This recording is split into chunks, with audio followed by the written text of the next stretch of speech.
I'm your host, Annie Bowles, and this is News du Jour.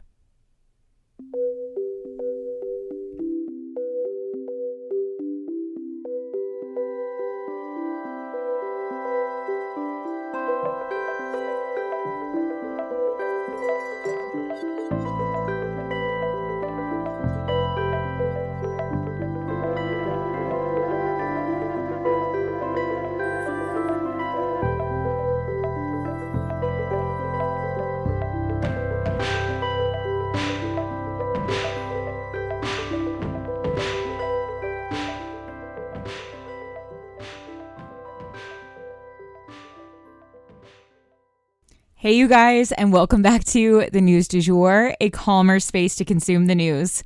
Oh, so I have been in the midst of some really exciting new projects for you guys, and when I'm doing some video editing, I have to emerge from that line of thinking. It reminds me of when I used to paint and how you just get totally immersed and suddenly hours will have passed by and you've hardly looked up. That is exactly how I feel when I'm video editing. And it's like I forget to do everything else I need to do for the day.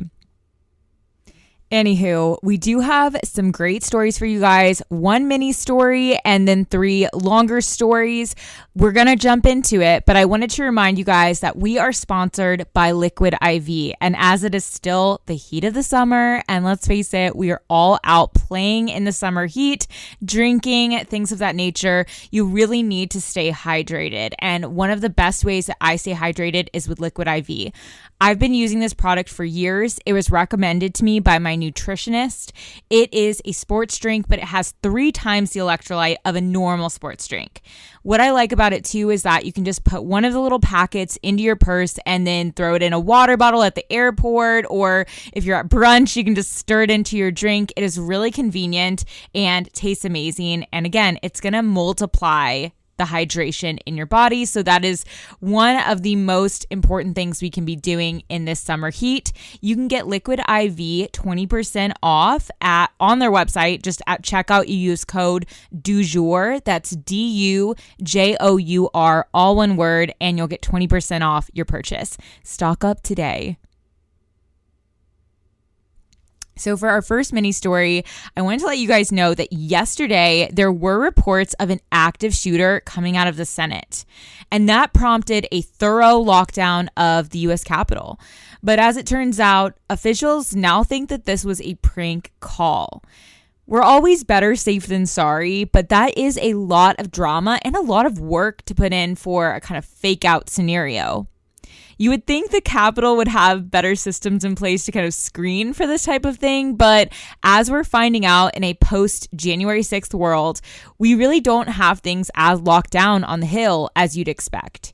If we get word of what exactly went down yesterday, we will be sure to let you guys know.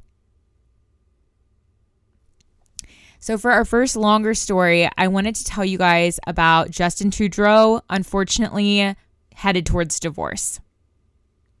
So in a simple Instagram post, Justin Trudeau, the Prime Minister of Canada, announced that he and his wife plan to dissolve their marriage. They have been married for over 18 years and have 3 children. They are currently separated.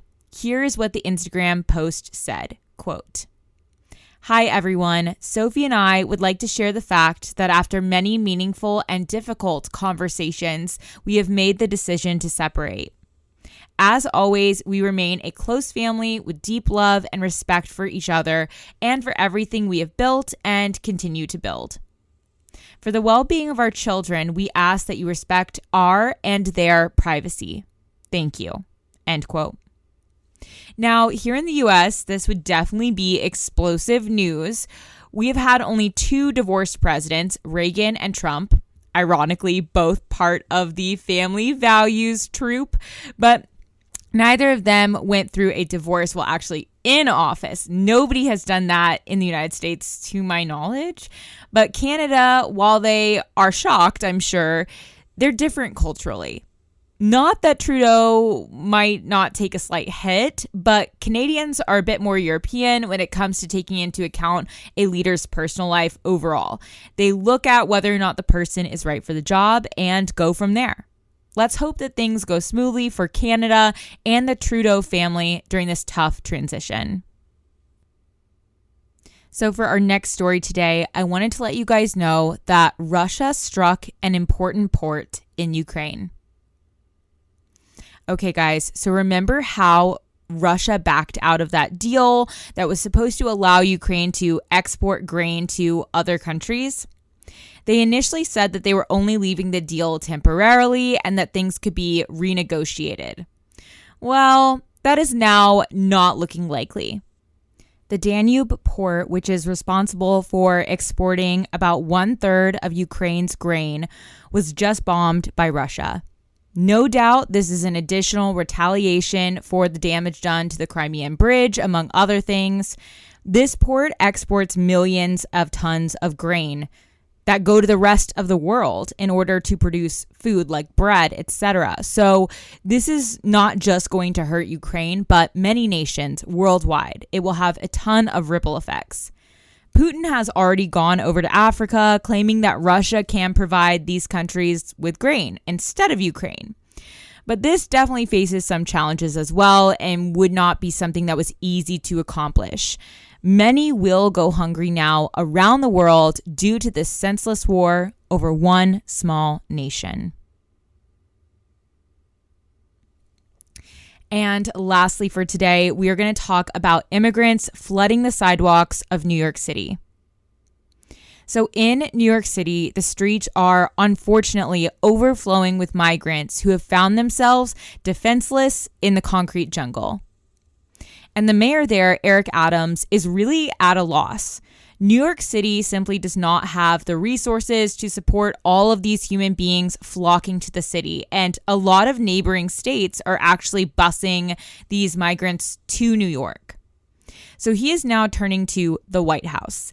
He said of this situation, quote, "No one wants anyone sleeping on the streets or being used as a pawn in a political fight, but it's just plain reality that there is no more room," end quote. And this pressure on the Biden administration didn't come out of nowhere. This is an issue that they have been struggling with since day one. And the images that are coming out of New York right now, well, they're pretty bleak.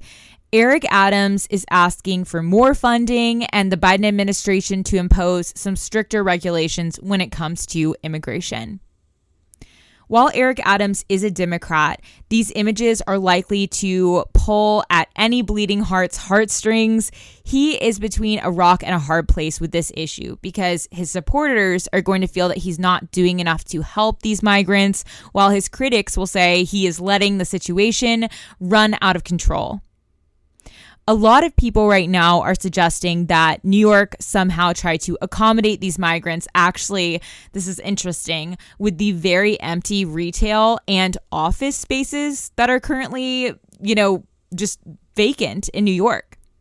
In case you didn't know, they're having a real crisis there when it comes to leasing because retail is increasingly online and so is the workplace. The beautiful New York City retail and office spaces are just quietly sitting empty in the middle of bustling Manhattan, while the streets are packed full with people. And while Eric Adams said, quote, "Nothing is off the table," end quote, this would take a lot of logistical work, and it would take the kind of logistical work that the government isn't very good at. That said, I hope everyone can find a way to get these migrants housed and provided with necessities. Everyone's safety always has to come first. And that is the news du jour. Today, I wanted to leave you guys with the quote, "Life begins and ends at the end of your comfort zone." If you enjoyed this episode, please subscribe on whatever podcast platform you use to listen. A rate and review or shout out on social media would mean the world to us and help us be able to keep creating the news du jour. But the best way to support all of our work is to become a patron at www.patreon.com/sugarfreemedia. You can also follow us on social media under sugarfreemedia.co on Instagram and just sugarfreemedia, all one word, on TikTok. any little noises you may hear in the background are my rescue pup. He has a little separation anxiety and always records with me. We appreciate you listening and look forward to telling you about the news again next time on News du Jour. Broadcasting from Oklahoma.